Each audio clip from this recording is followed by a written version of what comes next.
তো আজকের প্র্যাকটিসটা কিন্তু আমার কাছে প্রচুর টাফ হবে, তো সেটাই তোমাদের সাথে শেয়ার করবো। তো তার আগে সবাইকে জানাই গুড মর্নিং।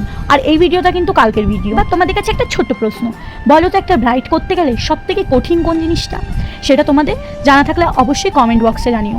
আমার কাছে যেটা কঠিন মনে হয় সেটা হলো হেয়ার স্টাইল। তো সেটাই কিন্তু আজকে আমরা হেয়ার স্টাইল প্র্যাকটিসে যাচ্ছি। এখন কি হবে না হবে সেটা আমি বলতে পারবো না, ভালো হলেও তোমাদের সাথে শেয়ার করবো আর খারাপ হলেও তোমাদের সাথে শেয়ার করবো। তো এখান থেকে বন্ধুরা আমি আর দিদি কিন্তু রেডি হয়ে বেরিয়ে গেছি, আর বেরিয়ে কিন্তু আমরা ট্রেনের অপেক্ষা করছি। আর আজকেও কিন্তু ট্রেনটা ততটাই লেট ছিল, আর আজকে কিন্তু আমাদের 10টা থেকে প্র্যাকটিস ক্লাস, তার জন্য আমরা কিন্তু অনেক আগেই বেরিয়ে গেছি এবং 2-3টে ট্রেন আগেই কিন্তু আমরা ট্রেনটা ধরে নিয়েছি। আর এই যে ট্রেন চলে এসেছে, আর এখান থেকে কিন্তু আমরা হালিশহর স্টেশনেও চলে এসেছি।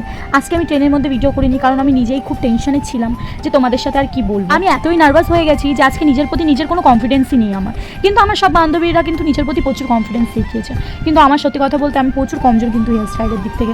তা বলে একদমই পারি না তাও কিন্তু না, কিন্তু নিজের প্রতি অতটা কনফিডেন্স রাখাটাও উচিত না, যতটা পারবো ততটাই কনফিডেন্স রাখা উচিত। আর এখান থেকে কিন্তু আমার দিদি দেখো খাচ্ছে, সব কিছু করছে, সবাই খেতে মানে খাওয়া দাওয়া করছে, আর আমি কিন্তু সত্যি কথা বলতে আমি এতটাই টেনশনে ছিলাম। তো ফার্স্ট প্র্যাকটিস 10টা থেকে, তো এই জায়গা কিন্তু দিদি আমার উপরে মানে প্র্যাকটিস করবে, আর আমি কিন্তু এরপরে আমি দিদির প্রতি প্র্যাকটিস করবো। তো যাই হোক, এখানে দেখো সবার কাজ স্টার্ট হয়ে গেছে, আর আমার কোনো কিন্তু কাজ স্টার্ট হয়নি। তো দিদি এখান থেকে প্র্যাকটিস করুক বন্ধুরা, আমি তোমাদের সাথে অবশ্যই শেয়ার করব হেয়ার স্টাইলটা কেমন হয়েছে।